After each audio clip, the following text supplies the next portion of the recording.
From regulations point of view, no. It's very similar to England, very similar to the way that the contracts work and that the industry is organized from regulations. But there is a difference in attention to, particularly with England, where I trained, where everything is architects start by being the jobs are usually very small. They try to take maximum out of every little job that they can get hands on, and so the attention to detail and the craftsmanship that is part of the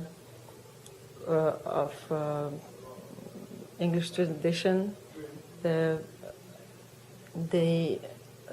attention to detail and willingness to explore and like make every detail into a mock-up, or maybe 5 different mock-ups, and try many different options for every part of the building. Well, here architects are organized and are working usually on much larger projects, so the process is very well defined. It's actually much better organized. The way that the drawings are set up is very impressive when you look at it from kind of British point of view. It's very systemized. It definitely goes from outside, from the large volume in.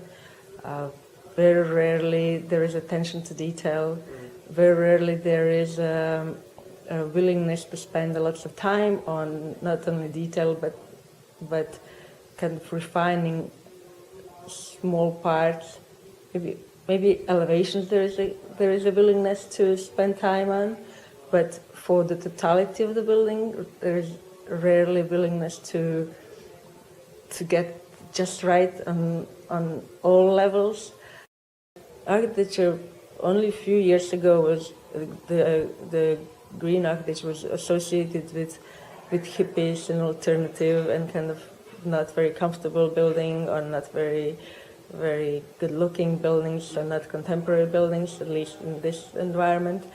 And so to give the visual, well, there were these movements which was without visuals, lots of words. So to be able to participate from architect's point of view and do the best architecture. And then we were doing urban planning, but then one of these actions I felt like if architecture, then that was an interesting project to me in respect of how can architecture really, what are the boundaries of architecture and how far one can act as an architect. And this particular problem particularly called for extended role of architecture, of architects. Right? So it's not only building objects, but it is like the urban project we were doing was about actually regulations more than about the structures of the city. And this was like an extreme in terms that it was not even neither the buildings nor the regulations nor any other parts, but in a totally different, we were doing in this project this open source website, writing the program for it. Nobody in the office knew anything about writing programs, and especially not open source. I was reading a lot at that time about W2 Web and about how powerful as a means of communication and how powerful as a political instrument it is, and how it's changing the way of communicating, and as a media generally, how it, what it means in the development of the media is message. In Kuala Lumpur, there was a project for very open-ended on a gorgeous piece of land. It's very small, like 250 square meters, but for obviously high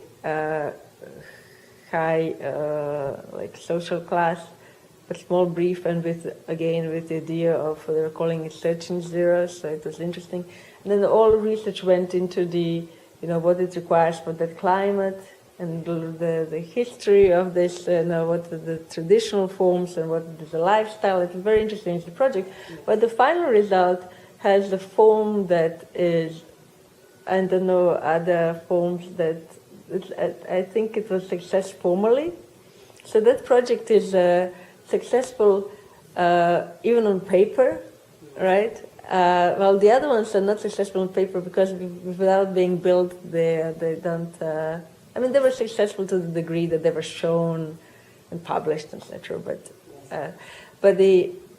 that's not of interest to me. The other one could see the richness of the lifestyle where one could live in this open outside, inside, and what the jungle could do to the building. How can we live in this very, very harmonious and take just the right amount of space, but still satisfy all our human needs and complexities, and the form I think was innovative because it used ventilation and this kind of mechanism for venting at the same time while actually being very functional in form.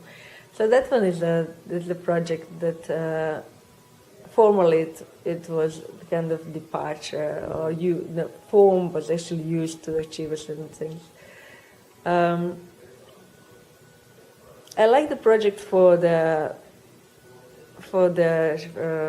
21st century Chicago because it was again like on the fringes of architecture, and I don't think that I still managed to convince people that it is a true modern urban project, that it was using actually what in this country the regulations and the zoning is making the cities, and obviously there is all the private property is obviously so powerful. You're not going to be making this large kind of from 50s, from the past architectural urban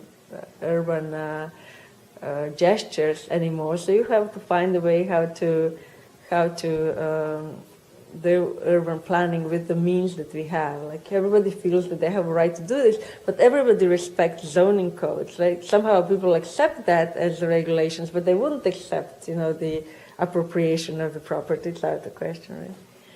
So then I was just going through the zoning book, and I read Mark, the zoning book, like made a couple of changes, which theoretically could happen over a couple of hours of one afternoon if there is political will, because it also doesn't require great political will because it's all within one floor of city hall, a couple of writers who can do whatever more or less they want. The idea was that it doesn't cost and it's not against the people's pockets or their well-being. There's tiny little changes that could make huge impact, because the city has a structure that is very repetitive. And so with a couple of changes, 6 changes actually, you would make totally different impact on the whole city. It would be twice as green and such.